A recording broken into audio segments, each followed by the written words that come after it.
நேயர்கள் அனைவருக்கும் இனிய வணக்கம். காங்கிரஸ் கட்சியில் எம்எல்ஏவாக இருந்து வரும் விஜயதரணி பாஜகவில் இணைவதற்கு தயாராகி கொண்டிருக்கிறார். அக்கட்சி வட்டாரம் கலவரம் அடைந்திருக்கிறது. அதோடு தான் மட்டுமின்றி இன்றும் சில எம்எல்ஏக்களும் சேர்த்து கொண்டு அவர் பாஜகவில் இணைவதால் எஞ்சியுள்ள காங்கிரஸ் எம்எல்ஏக்களும் அடுத்தடுத்து பாஜகவை தாவி விடுவார்கள் என்று தற்பொழுது காங்கிரஸ் கட்சியின் புதிய தலைவராக இருக்கும் செல்வ பெருந்தகை கடுமையான அதிர்ச்சிக்கு உள்ளாகியிருக்கிறது. இதற்கு முக்கிய காரணம் காங்கிரஸ் கட்சியை பொறுத்தவரை எப்பொழுதுமே கோஷ்டி மோதல் வெடித்து கொண்டே இருக்கும். இதனால் மட்டும்தாங்க இந்த மாதிரி நடக்குது. இதன் காரணமாக ஒருவருடைய வளர்ச்சியை இன்னொருவர் தாங்கிக் கொள்ள மாட்டார்கள். இதனால் காங்கிரஸ் இருந்தால் தங்களுக்கு வளர்ச்சி இல்லை என்று நினைக்கும் பலரும் பாஜகவில் இணைந்து கொண்டிருக்கிறார்கள்.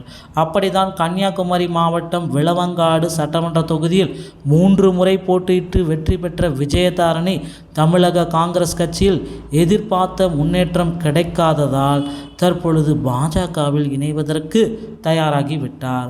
அதோடு பாஜகவை பொறுத்தவரை மாற்று கட்சியில் இருந்து வரும் நபர்களுக்கு முக்கியத்துவம் கொடுப்பவர்கள். அதிலும் விஜயதாரணி போன்றவர் தற்பொழுது எம்எல்ஏ எம்பிவாக இருந்து கொண்டிருக்கும் நபர்களை பாஜக வரும் பொழுது அவர்களுக்கு மரியாதையே வேறு.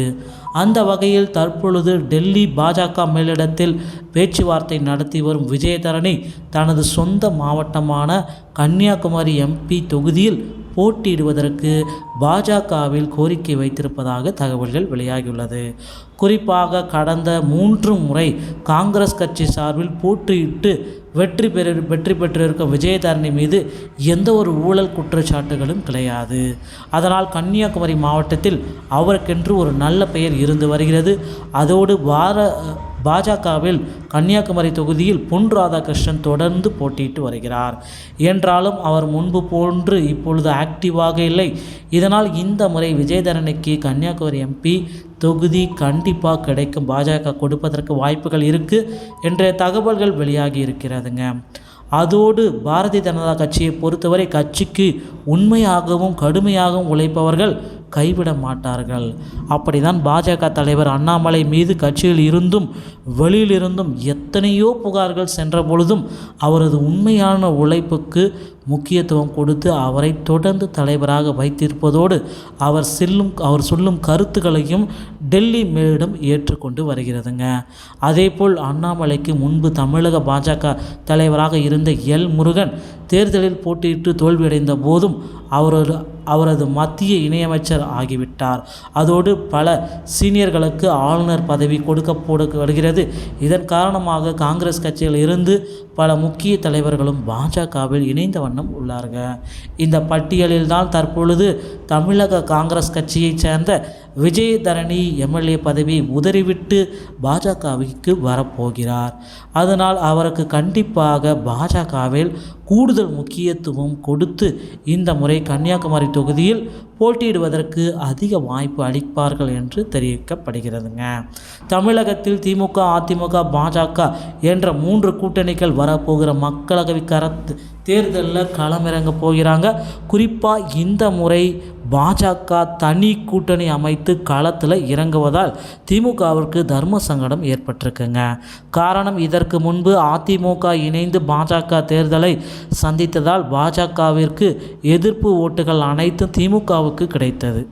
ஆனால் இப்பொழுது அதிமுகவும் பாஜகவும் எதிர்ப்பு வாக்குகளை வைத்திருப்பதால் பாஜகவின் எதிர்ப்பு வாக்குகள் திமுக, அதிமுக என 2ஆக பிரிந்துவிடும். இதனால் பாஜகவின் வெற்றி வாய்ப்புகள் அதிகரிக்கும். எடப்பாடி பழனிசாமியை பொறுத்தவரை அதிமுக தனித்து போட்டியிட்டாலும் வெற்றி பெற முடியாது என்று போகும் பாஜக வளர்ச்சியால் அதிமுகவிற்கு பாதிப்பு ஏற்படும் என்பதால் தனித்து போட்டியிட்டு தோல்வி அடைந்தாலும் பரவாயில்லை, பாஜக கூட்டணிக்கு செல்ல வேண்டாம் என அவர் முடிவெடுத்துவிட்டார்.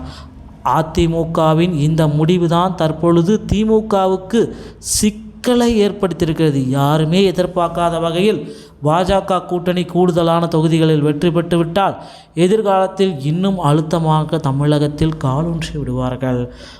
ஸ்டாலின் கடுமையான பீதியில் இருக்கிறார். இப்படி நிலையில் அதிமுக கட்சிகளை எப்படியாவது இணைத்து விட வேண்டும் என்று பேச்சுவார்த்தை நடத்தி வந்தார். தமிழக மாநில காங்கிரஸ் கட்சியின் தலைவர் ஜி.கே. வாசன் அவர் பலமுறை எடப்பாடியை சந்தித்து பேசிய போதும் அதற்கு உடன்பாடு எட்டப்படவில்லை. சில தினங்களுக்கு முன்பு டெல்லி சென்று பிரதமர் மோடியை சந்தித்த ஜி.கே. வாசன் அதிக நிலைப்பாட்டை கூறியதால் அடுத்தபடியாக உள்ள சில கட்சிகளை கூட்டணியில் தன்னை இணைத்து விட போவதாக உத்தரவாதம் அளிச்சிருக்காங்க. நாடாளுமன்ற தேர்தல் ஏப்ரல் மே மாதங்களில் நடைபெற உள்ள நிலையில் அரசியல் கட்சிகளில் தீவிர பிரச்சாரத்திலும் கூட்டணி பேச்சுவார்த்தையிலும் ஈடுபட்டு வராங்க. மேலும் தேர்தலில் நிற்க சீட் கிடைக்காதவர்கள் அதிருப்தியில் இருப்பார்கள் ஆகியோர் கட்சியை விட்டு தாவி வருவதையும் இந்தியா முழுக்கவும் பார்க்க முடிகிறது. இது ஒரு புறம் இருக்க இல்லாத வகையில் நாட்டின் பல்வேறு மாநிலங்களை சேர்ந்த காங்கிரஸ் தலைமையும் மாறிட்டு வருதுங்க. அடுத்தடுத்து பார்த்திங்கன்னா அரசியலில் புதிய மாற்றங்களை நீங்கள் பெறணுமா நம்ம சேனலை சப்ஸ்கிரைப் அண்ட் பெல்லை கிளிக் பண்ணி வச்சுக்கோங்க. அடுத்தடுத்த வீடியோக்குள்ளே பெற்றுக்கொள்ளலாம்.